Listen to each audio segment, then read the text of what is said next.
It still has 3 times China's wealth 3 times? and 5 times its military capabilities. And that's not to It's absolutely impressive how great the military of the US is. Hey and welcome back. So the US is a very strong nation, as we already have discovered in many videos. But how strong is the US military exactly? Could it fight the whole world, or would it go defeated by no chance? This is exactly what we are going to find out today. But before we discover that, it would be so appreciated if you would leave a like and a subscribe. That would help me so much and help this channel growing. Thank you so much for that. Okay, let's go into the reaction. A superpower can be defined as a state with the ability to project power or exert influence on a global scale, usually in more than one region at a time.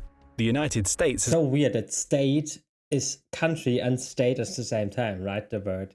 been the world's sole superpower since the fall of the Soviet Union in 1991, holding an unrivaled degree of economic and military dominance around the globe. Even today, with the rise of China, the US still remains by far the most powerful country, still far outstripping competitors in national power. It still has 3 times China's wealth 3 times? and 5 times its military capabilities. And that's not to mention its enormous advantages in my geography, demographics, and more. All things considered, it doesn't seem likely that the US is losing its status as global hegemon anytime soon. But hypothetically, what would happen if America found itself in a conflict against the entire rest of the world? Would the country still have the power to achieve victory, or would it be worn down and defeated? Today, we'll take a closer look at these questions, with a USA versus the world wargame. First, it goes without saying that such a scenario is extremely unlikely, if not downright impossible, I'm so glad. during our lifetimes. Because of its diplomatic and economic ties around the world, as well as its huge arsenal of nuclear weapons, the US has almost entirely removed the possibility Is there a certain logic behind why it is in Austria and in Stockholm, or are they just random places in Europe?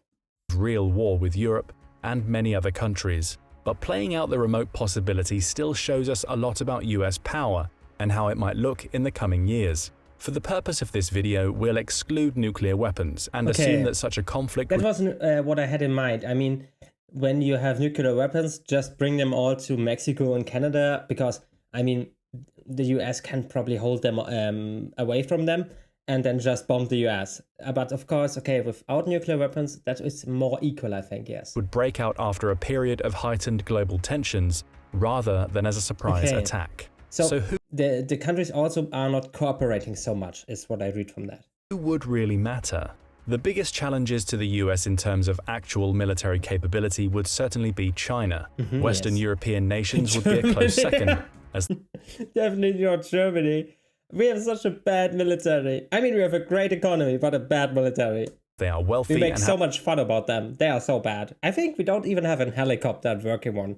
have stockpiles of advanced weapons and technology. While Russia, once considered to be America's main military challenger, its invasion of Ukraine has made clear that the country is something of a paper tiger, especially if its nuclear stockpile is out of the equation. India is another potential player, with the world's largest population and substantial military hardware. Together, China, Russia, India, and Europe account for the majority of the world's he means the EU, not Europe, what I see from that. military spending outside of the US. In our hypothetical, let's say these countries all align against the US, with the rest of the world primarily contributing materiel or financial support. While this is extremely simplified, the fact of the matter is that most countries do not have the resources to project power beyond their borders or immediate region, making I mean, they could deliver personnel, right? Or why couldn't they do that? Let me know in the comments. an attack on the US impossible. So let's say war breaks out. The first major difficulty with a global offensive against the US would be geographic. Surrounded by water on 2 sides, and Mexico and Canada to the north and south, any physical attack against the US would face major challenges. First, it would mean mounting either an enormous amphibious assault from one of the coasts, or attempting to invade via land.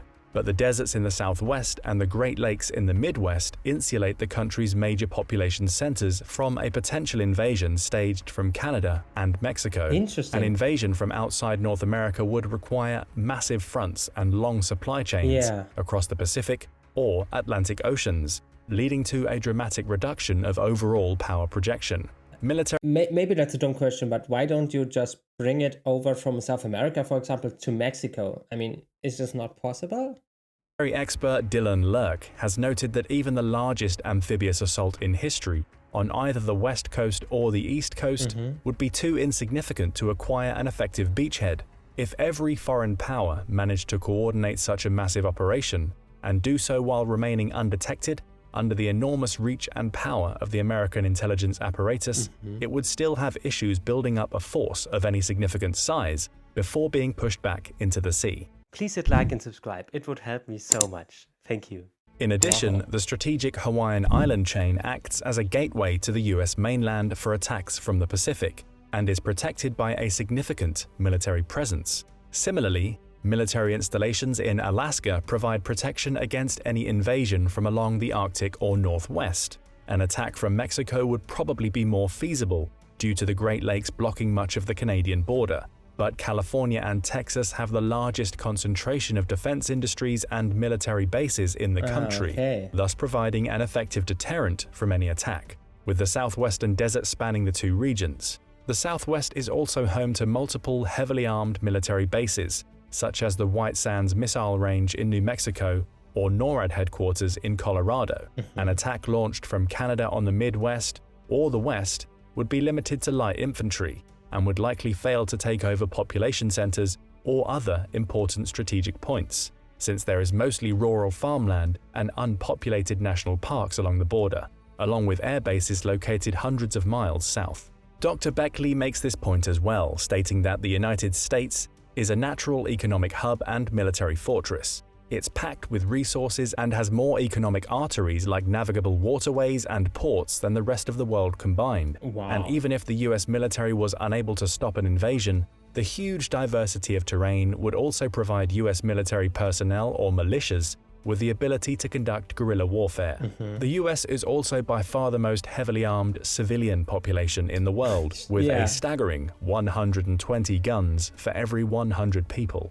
This means that even if a coalition of other countries was able to actually get troops into the US, it would end up facing an incredibly well-armed and pissed-off insurgency. I haven't thought about that. On the other hand, over the past 80 years, the US has developed a worldwide infrastructure of military bases, supply lines, and the world's largest air and naval transport fleets. This contains hundreds of ships and aircraft, more than the entire fleet of most countries. The lack of global mobility would be an enormous issue for any coalition facing the US.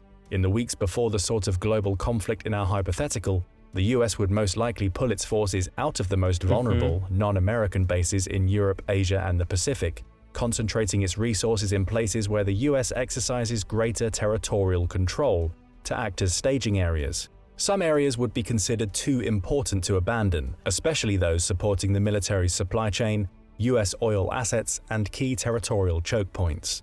One of the first battlefields in any conflict between the US and the rest of the world would be the Middle East. Here, one major aim of the DoD, as carried out by US Central Command, would be to secure critical US oil refineries and distribution centers, as well as gain control of the sea lanes used for transporting oil out of the region.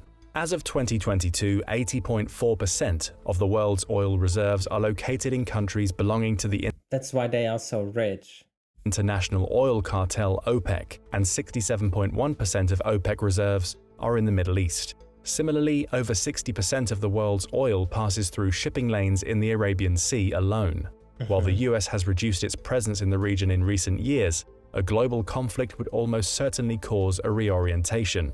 Possessing the world's 12th largest oil reserves means that the US could theoretically go self-sufficient in wartime. But control of some Middle Eastern reserves would make guaranteeing its supply much easier. Similarly, it would allow the US to deny oil to much of the rest of the world and undermine the coalition's economies and military production. Europe, which would represent the US's most significant adversary, receives a significant amount of its crude oil and natural gas from the Middle East. This means that US military control of sustain a war effort for any extended period of time. China would face Europe's ability to sustain a war effort for any extended Can you tell me what is this air what is going over this wing period of time? China would face a similar issue, as over half of all its oil comes from the Middle East, making the region among one of the most likely fronts in a global war with the US.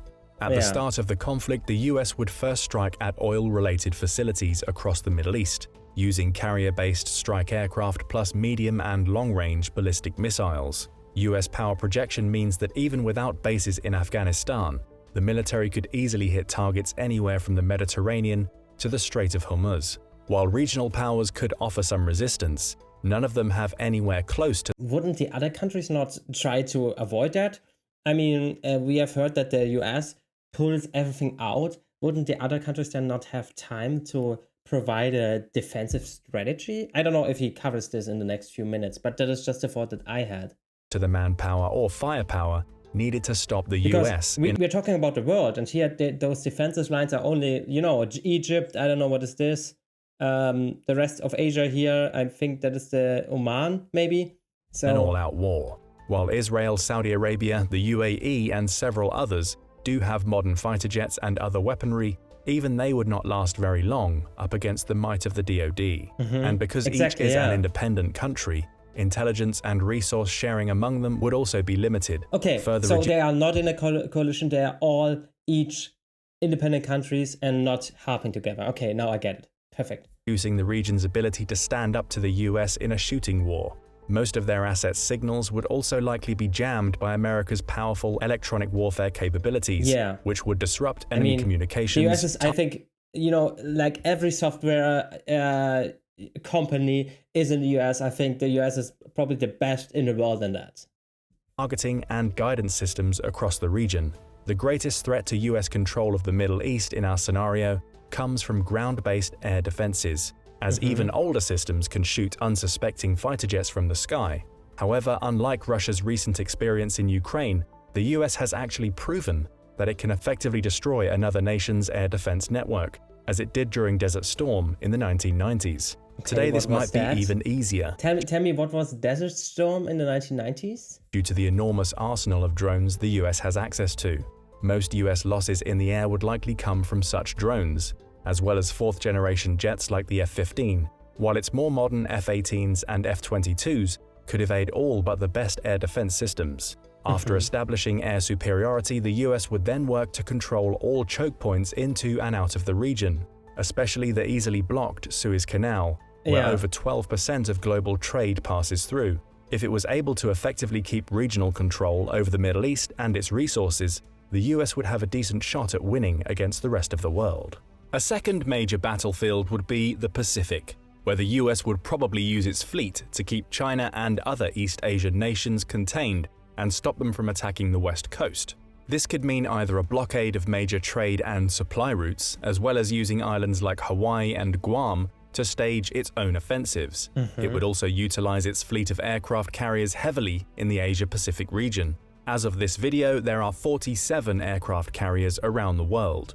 The largest 11 of these are all nuclear-powered carriers belonging to the US, which have more than twice the combined total deck space of every other country combined. The Pacific Fleet fields 7 of these, and in a global war could use them to deny access to anything approaching the US mainland. Again, oil would be another top concern, and the US could use its massive navy to gain control of the Strait of Malacca, which carries up to 40% of the world's trade every year. 40%. While less easily choked off than the Suez Canal, a US blockade of this waterway would also devastate most economies in Asia, giving the US serious economic leverage over China, India, and others. The US would also likely exert its naval power in the South China Sea, which it could use to launch strikes against China, Japan, the Philippines, or any other regional power. Heavy fighting would ensue across the sea and air domains all around the South China Sea. Would they not be missing on the other front, for example, where Europe attacked? Or does the US have so much that they could fight there and on the other side?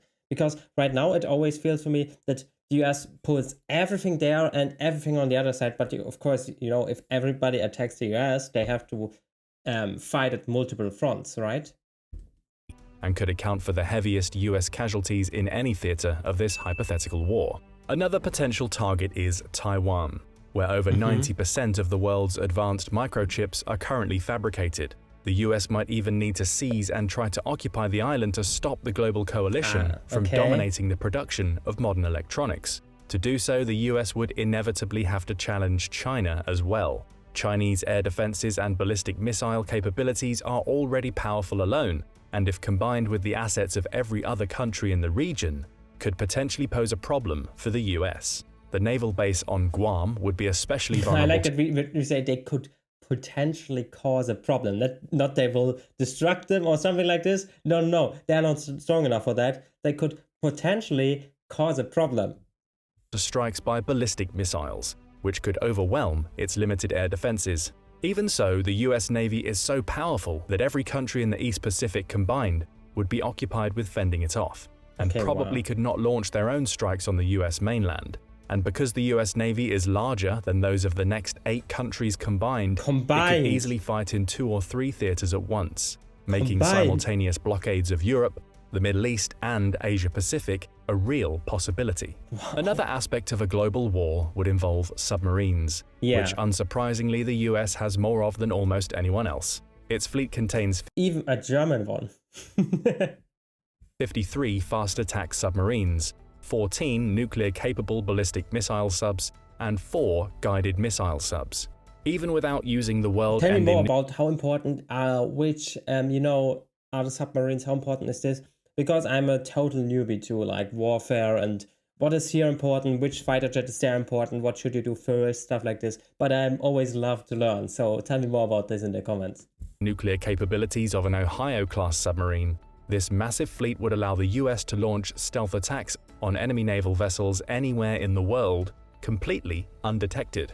While America would be far more hard-pressed to fend off a global coalition on the ground, at sea, the US stands a much better chance of victory. A third global area of battle would be the Americas, where the US would have the greatest ability to marshal forces and project power. And because Mexico, Canada, and other countries in the region are far less powerful, there is a good chance the US could blockade, control, or destroy the majority of their military and economic resources. Canada and Venezuela are both obvious targets because of their status as oil producers. And in a global war, the US would probably aim to shut down or take control of resources in both. Another obvious target is the Panama Canal, which serves as the gateway between the Atlantic and Pacific, and where 40% of all US container shipping flows through. The US controlled the canal from 1903 to 1979, and would try to seize it again during a global war. This would also provide a choke point against the militaries of Central and South America. Chile is another potential target as the country supplies 28% of the world's copper, critical for the production of modern electronics. Now, obviously, a hypothetical alliance of every other country in the world would have the numerical advantage in overall troops and economic resources. But keep in mind that as of 2022, US military spending was $877 billion, constituting 40% of the global total and more than the next 10 countries. Constituting 40% of the global total and more than the next 10 countries combined. Today, this 40% is not so much less than half. Enormous sum still only accounts for about 3% of the country's GDP. In a global war, this percentage would almost certainly increase and could rise to similar levels as World War II, when US military spending accounted for over 40% of national GDP. Today, that would mean somewhere close to $10 trillion a year in military spending from the US alone, nearly 5 times the global total from 2020. I think about, has the US also so many companies that produce weapons? I don't know which is the most weapon-producing country. I think Germany produces quite some weapons itself, but of course, in a war, they wouldn't give them to the enemy, right? 22. Astronomical numbers like these mean that a war of attrition against America would also be likely to fail, as the country could outspend the rest of the world several times over for many years. To gain a true strategic edge over the US, a global coalition would have to somehow outgun and outspend the Defense Department, while also maintaining their own smaller economies. Another crucial domain in a global conflict with the US would play out in cyberspace. One thing we have to think about is that, of course, their GDP would be immediately going so much down because the US exports, of course, also so many products and nobody would buy something from the US after that. Of course, they have also many imports, but I mean, other countries could just import from each other, right? I mean, we see this exactly right now with Russia. That okay, to Europe, okay, we don't export oil to Europe, then let's do it to China. So I think that is maybe where they missed a little bit of the calculation, because their GDP would shrink down so much because nobody would trade with them anymore. Probably be the first line of contact between the warring parties, as both sides would attempt to gain information superiority and take each other's systems offline. While US Cyber Command would almost certainly be overwhelmed with attacks by many actors at once, America could also use its own highly effective attacks to shut down enemy power grids, computer networks, weapons. The problem is, I think there are so many because it's the whole world, right? Electronics, and much, much more. And while it's not as dominant in cyberspace as in the real world, the US still has by far the most capable and best funded capabilities in the world. In the 2024 fiscal year, US cyber spending will rise to more than $25 billion, and the country continues to top every ranking of national cyber power. However, this domain would also be one of the biggest dangers to the US in a global war, as cyber attacks are notoriously difficult to predict and defend against. A well-placed cyber attack as a powerful nation could still be catastrophic, and would probably be a more serious immediate threat to US citizens than a kinetic strike on the country. However, again, we have no way of knowing how much American cyber spending would increase in a total war, or how quickly that would lead to new capabilities. All the elements point to a big conclusion.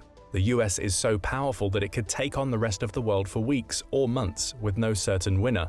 Because of this, such a hypothetical conflict would likely become a war of attrition in both the physical and digital worlds. The US would work to starve the world's other major powers of oil, war supplies, and other vital resources, while attempting to preserve its own. A true assault on the US mainland would be extremely difficult because of the country's size, geographic positioning, and incredibly well-armed military and civilian population. Because of the US military's global presence, most of the fighting would likely happen elsewhere, opening theaters of war everywhere from the Middle East to South America and East Asia. In the end, the victor would almost certainly be whichever side could outlast the other, both in terms of military and economic resources. While the scenario of America versus the entire world is obviously an absurd one, it does give us a useful picture of just how powerful the US military really is. It is with so resources powerful. greater than those of most individual countries and nearly limitless power projection.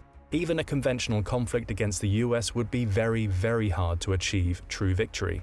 Add in the country's continued dominance in cyberspace, and it's not all clear whether the rest of the world would actually be able to win such a war. And all of the speculation above excludes the most powerful part of the equation: nuclear weapons. Because of the principle of mutually assured destruction, no country really wants to use them today. However, it's worth noting that the US has over 1,400 actively deployed nukes, and in any real global conflict, they could be used to give any non-nuclear country a very permanent end. And even in a very distant hypothetical like the one above, we should remember that the cost of human life in any worldwide conflict would be staggering, and that even winners in such a war would suffer. But what do you think? Would the US really be able to win a war against the rest of the world? Or would the... So, first of all, it's absolutely impressive how great the military of the US is. That is what we have to say. Now I want to give my opinion on this. So what I have to say is that the US is extremely powerful. No question about that. And I think the US could probably take on every other country with just one-on-one. Probably even, the most powerful countries one-on-two. So I don't know, Russia and China. But I think a few things in there were a little bit not great researched or not great thought through, because, for example, they said, the US could just spend more on their military. This is right. But their GDP would shrink so massively because the whole world is against it. Not even one country is on their side, because it is called the US against the whole world. And that is what we have to keep in mind. I think the US is mighty, but if the whole world goes against it, there's a problem. We have 193 countries. They all can, hey, I need a few more troops here, then just give them there, right? And then, hey, just trade with each other. Nobody would trade with the US, because why should they, right? It's unlike Russia today, because for example, China still trades with Russia or many smaller countries, but here every country would be against the US. So I think they made it a little bit simple, just always say, yeah, the US is better than this country. Yeah, they are, but I don't think that the US would win against the whole world. And I think they maybe did a bit miscalculations in that. As I said, I'm not a big expert on that, but as I said, the whole GDP, everything would collapse. Everything would have to be inside. They couldn't get weapons from outside. They couldn't get anything from outside. While every other country is like, hey, France, do you have more nukes? Yes, yeah, come on, give it to me. Yeah, perfect, thanks. And they could all cooperate because they have one common enemy, the US. And everybody else is like, yeah, we should take this whole enemy. And especially because it's the US and because it's so powerful, I would think that countries would work together because they know we can't win against the US on our own. But together, you know, the US has to be self-sufficient all the time. They have to, you know, we have, I think, 300 or 400 million people are in the US against 8 billion. That is, you know, you could give them so many people, just next round of people, next round of people, next round of people. I don't think the US could make this happen. And I think soon after a few months, the US would be pulled down. But exactly this is the reason why the US has so many partners with NATO, and we are glad that we have the US in NATO, of course. And I'm very glad that we don't have this war. But I think this video was a little bit, it left two things out. I mean, it shows very great how big the US is, how great the US is. But to be honest, I think it can't compete with the whole world. So that is my opinion. Maybe, you know, maybe I'm a total noob. Maybe I don't know anything. That could be true. But that is my opinion. So, but tell me, what is your opinion? Do you think the US could compete with the whole world or not? I'm so psyched to see that. And yeah, if you liked it and liked my own opinion, then please hit like and subscribe, and we see each other in the next video. Bye.